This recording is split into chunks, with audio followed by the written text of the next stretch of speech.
So the 2025 AFL free agency is finally underway and has finally started. And there is so much news to cover in this video, not just with free agency news, but with trade news, because even though the trade period's literally happening and it's literally starting, players are still deciding on what their careers are going to look like in the AFL, what their futures are going to be looking like in the AFL, with players not only still contemplating their decisions, but other teams coming in now and swooping in late to try and convince players to officially move. Of course, there's a lot to talk about in today's video. One minor one here, but it is officially saying that Ryan Burton, who was recently delisted by Port Adelaide, has revealed his management are in talks with Carlton about a potential lifeline as a delisted free agent.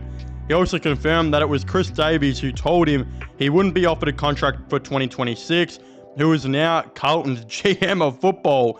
The 28-year-old and 162 AFL games.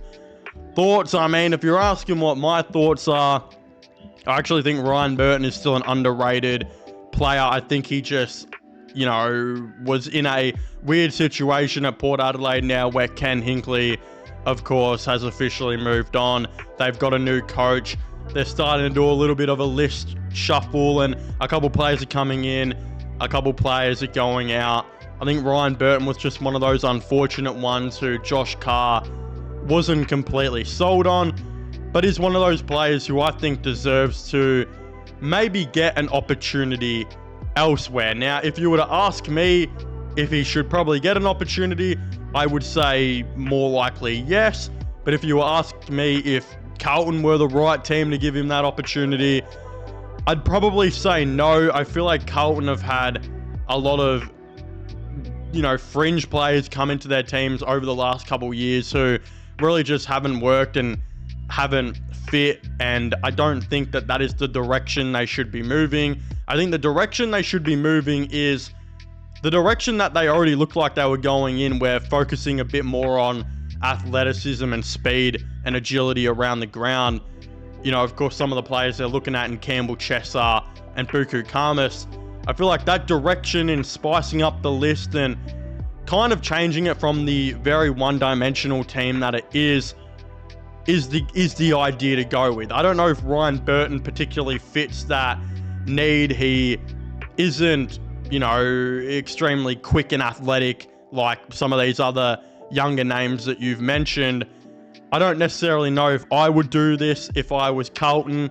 It's not a bad option to put some research in and to look at it, because if they do decide to make this move and bring in Ryan Burton, the thing is you're still bringing in a pretty quality player. So, it's not the worst idea. I wouldn't bring him in if I was Carlton. I think other teams should maybe be looking at him, but that's one that definitely has, of course, happened.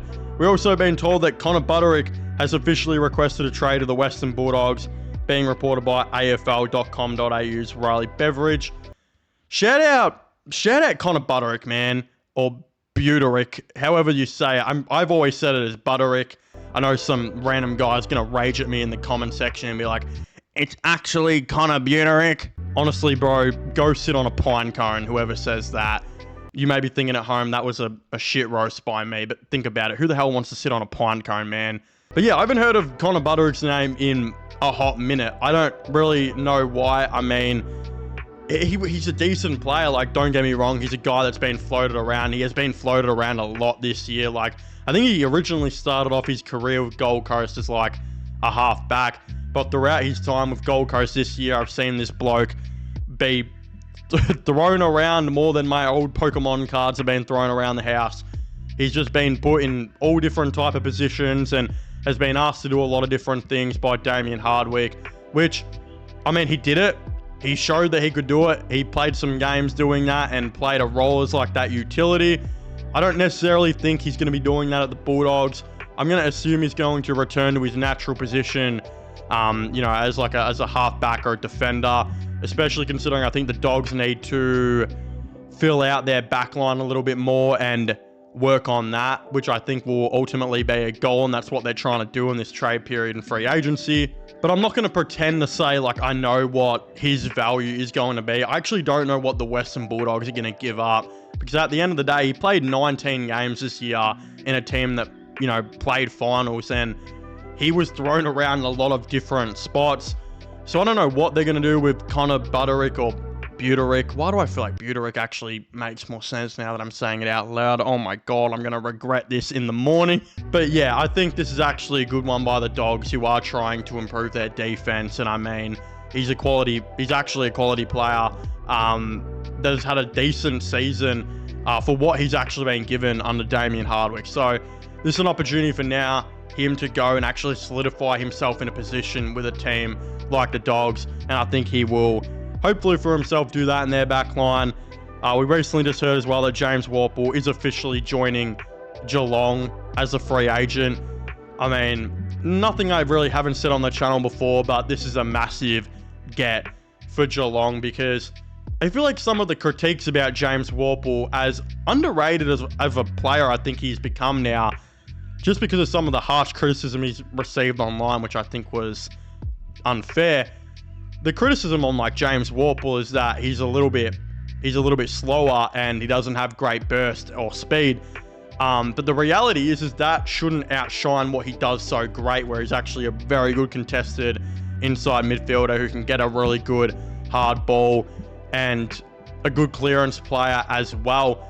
And the thing is, he didn't really work at Hawthorn because Hawthorn had a lot of those type of players, and you can tell they were looking for some speed and some burst in that stoppage. Of course, they're going for Zach Merritt very hard. They're looking at a couple different other options here and there as well that can add to that.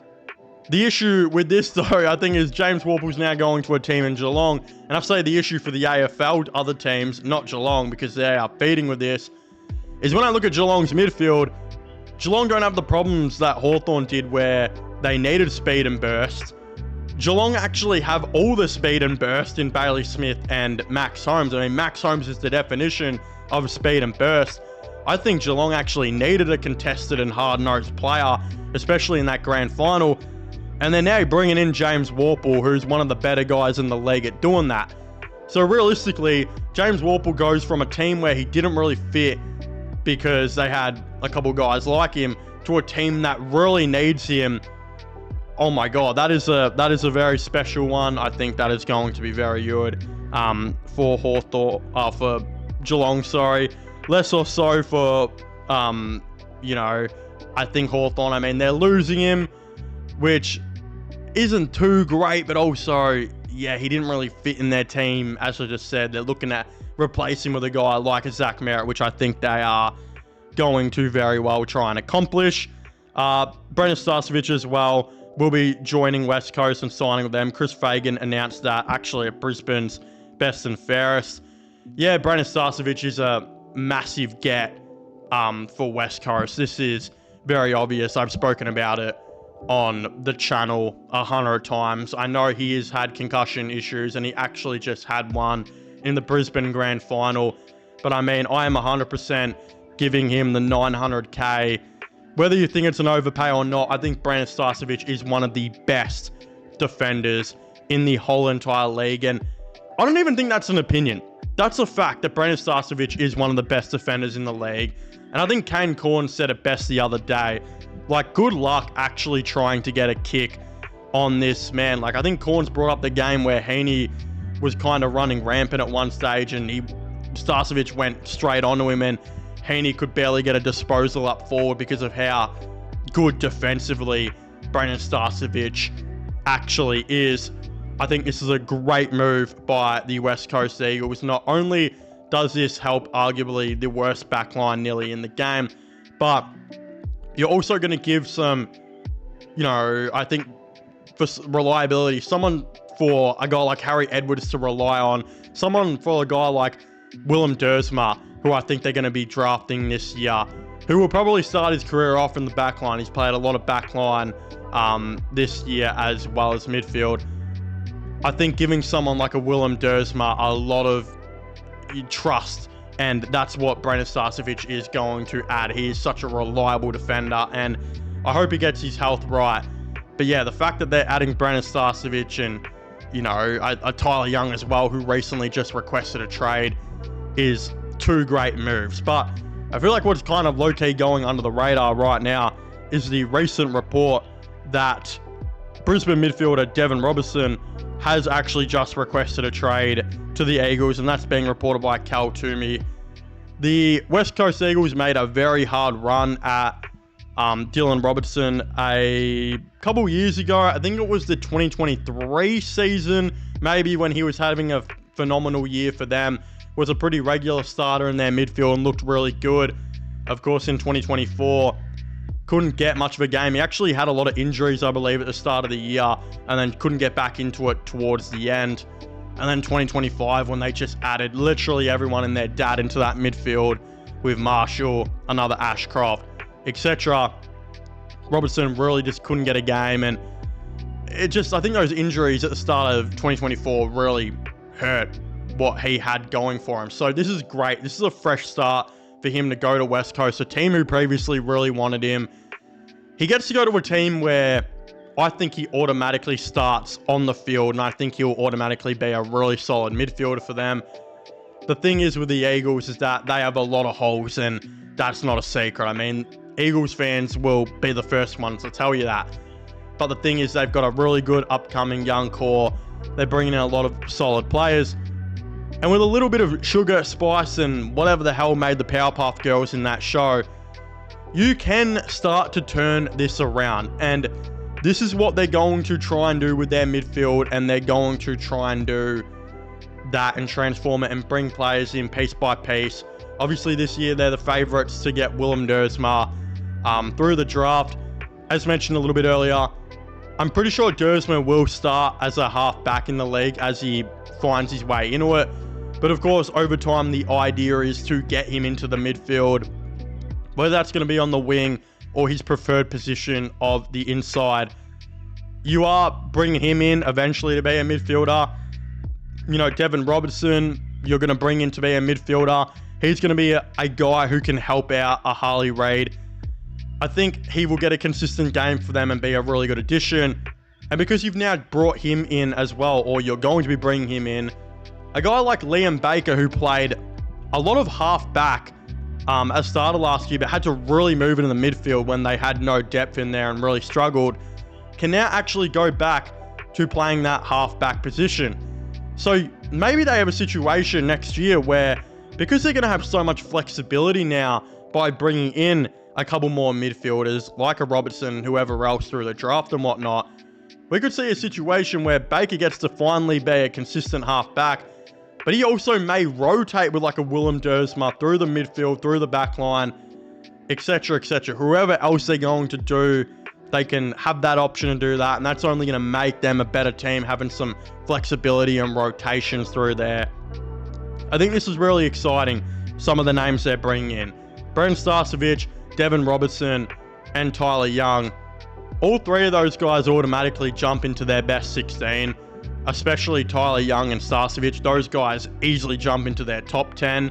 I mean, Starcevic, as I said, one of the best defenders in the league. Tyler Young, I think, was ranked as the 7th best key defender in the 7 or 8 or so games that he played with Richmond this year.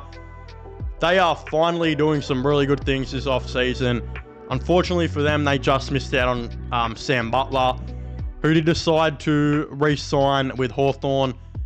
But honestly, I think some more names are going to continue to come out, because a guy like Devin Robertson was really under the radar and we didn't really hear much about it until now. So I wouldn't even be surprised if we hear another name or two pop up. Maybe even a delisted guy like a Jacob Blight would be really interesting for them.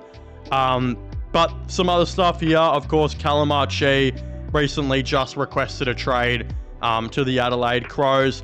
Brisbane's back-to-back premiership player Callum Chee has informed the Lions of his desire to be traded to Adelaide. That's being reported by Cal Toomey. We kind of knew that was happening. Adelaide are reportedly offering him a really decent amount.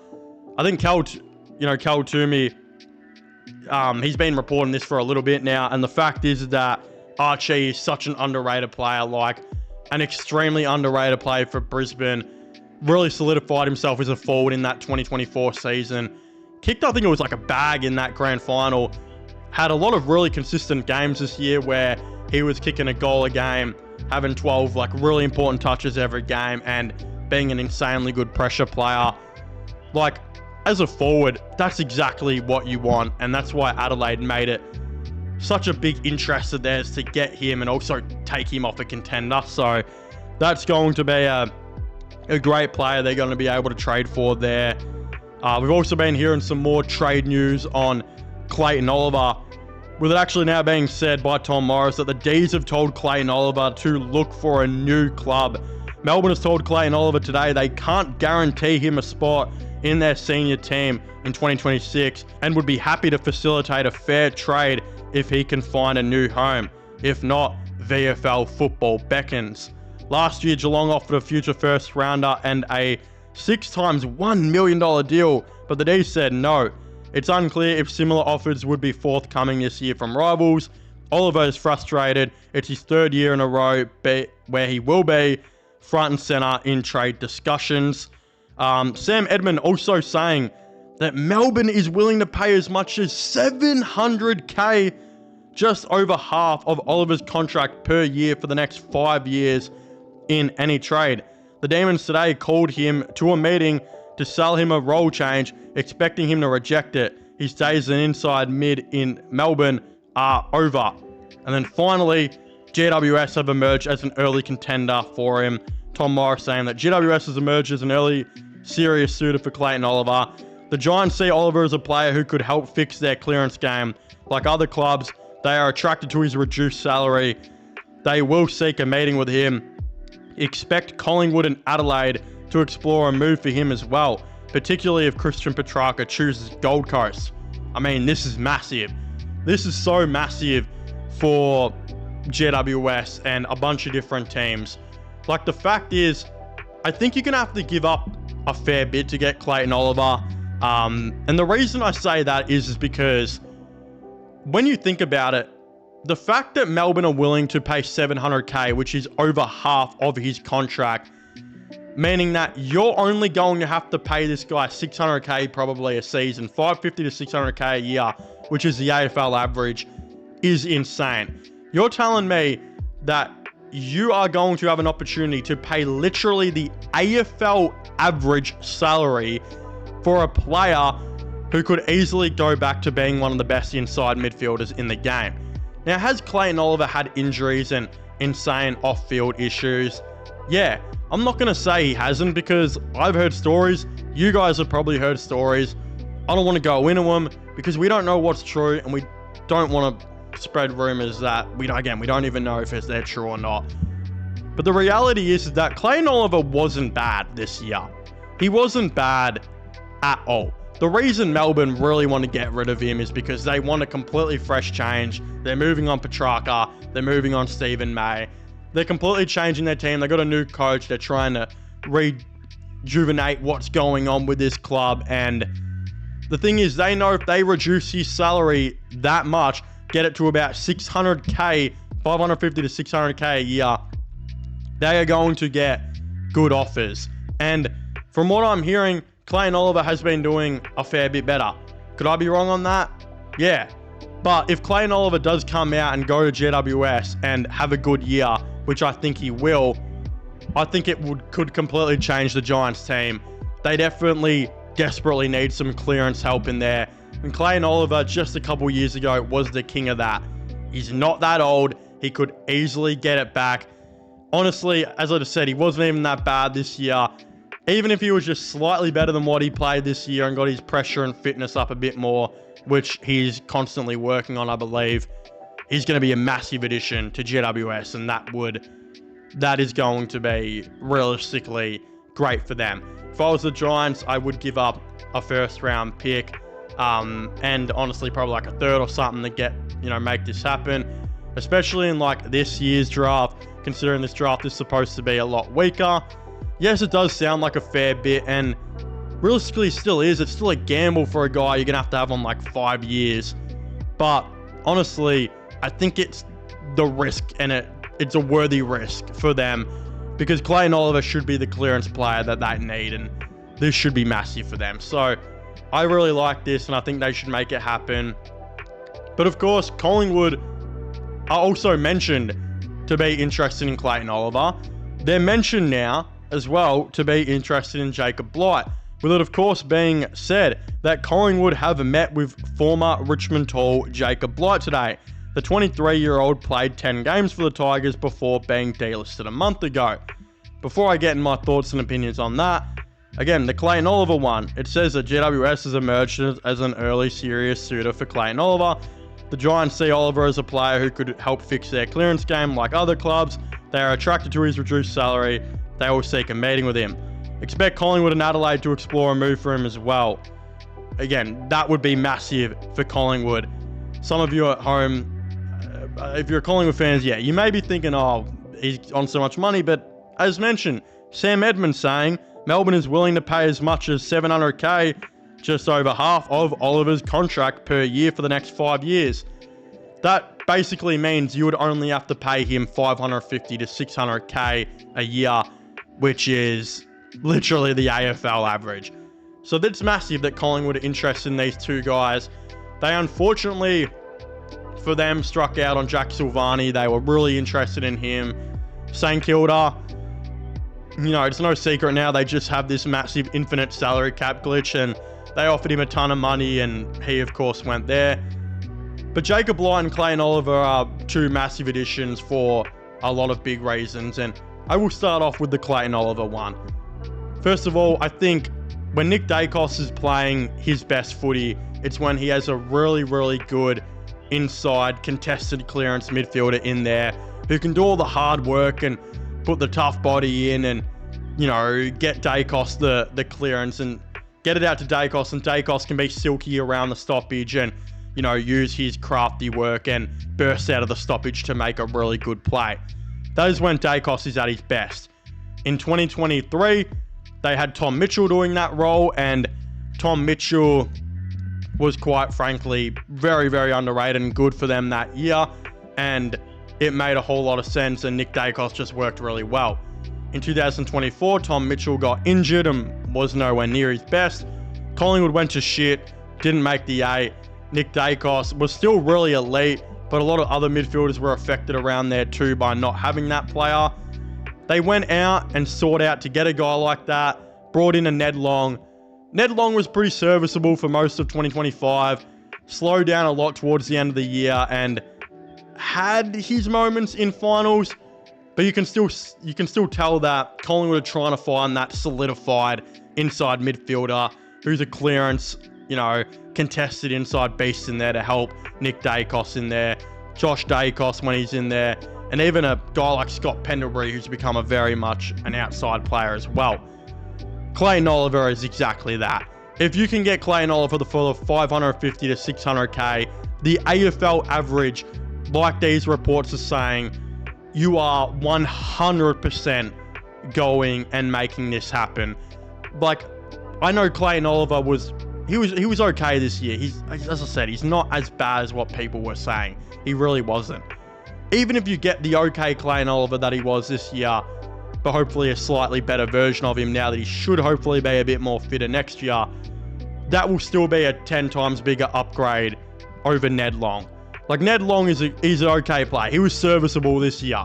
I'm not trying to throw shade at Ned Long because I actually thought he had a really goddamn good year for a guy who was a delisted player.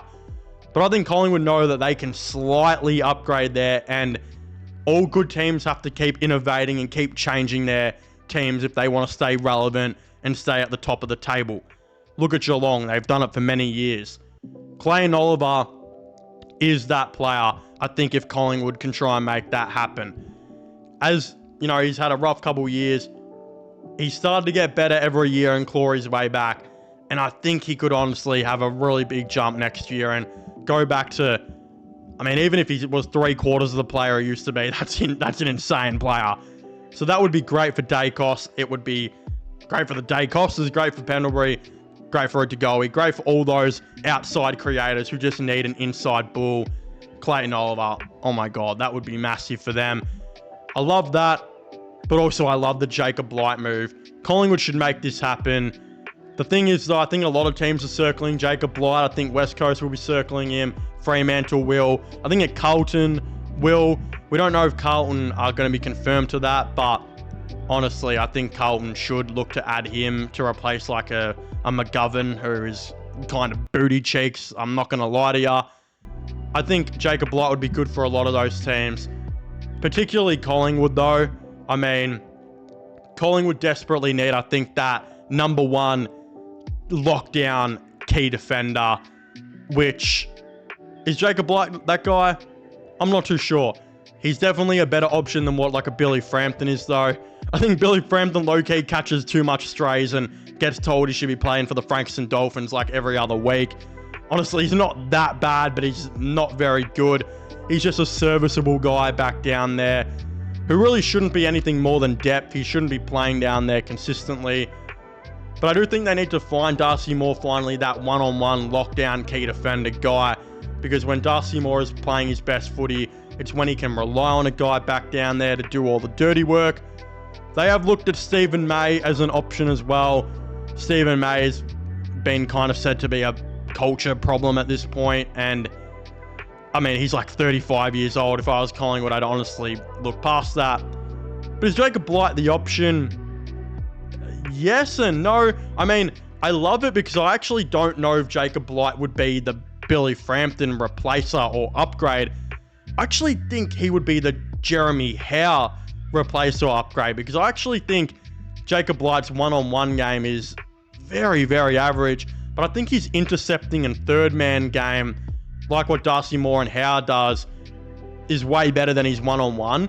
So I actually hope that Collingwood aren't looking for him to be that number one lockdown defender, but more so the fact that the guy's only 23 years old or so.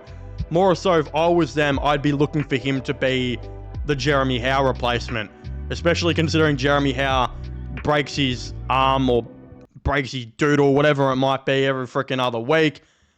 You're going to need a guy to not only replace him, but whether that's going to be long-term, I think even short-term to all his injuries. But I think Jacob Blight is that guy, and I think he would more or so suit that role. I think he'd suit that role to an elite point, especially as a young long-term guy. That was a bit of a tongue twister. But I don't know if he would be the one-on-one key that they're looking for. If they're looking for a short-term guy, maybe Stephen May is the answer. I don't think he is, but maybe. Honestly, you can probably replace a Billy Frampton, not Billy Hampton. What the fuck am I talking about? You could probably replace a Billy Frampton, but I don't know if they're going to be able to do that just yet. They've still got some salary cap things to figure out, and if they're probably only going to go for cheaper players like a Jacob Blight. If they were to throw some money around, I think other teams will beat them who have more money to offer. I mean, they literally did this exact same bidding war with St Kilda over Silvani, and Saints were able to win out. But the thing is with St Kilda and Silvani, they wanted to bring Silvani in, I think, to be the third option and to be that Jeremy Howe replacement long-term and whatnot. So maybe they have turned their attention from Silvani to Jacob Blight. Maybe that's the whole point. I hope it is for their sake. I think he would fit that a bit more. But also, they could also think he is going to be the long-term number one key defender option while Darcy Moore plays third man up. Maybe they actually think he's more of a lockdown guy, or he could grow into that. I really don't know, but if they sign him, it's going to be great to see how that perspective actually plays out. Again, I'd very much like to know all of your thoughts and opinions on this down below. Make sure to leave a like and subscribe to the channel for all the latest AFL content and news. My gaming/movie channel, which will also be getting linked down below. Go check that out, as well as my Instagram if you haven't already. Go give me a follow on there too. Link will be in the description down below. But yeah, as I was saying, please make sure to leave a like, subscribe, and comment. And I'll see you guys next time. Goodbye.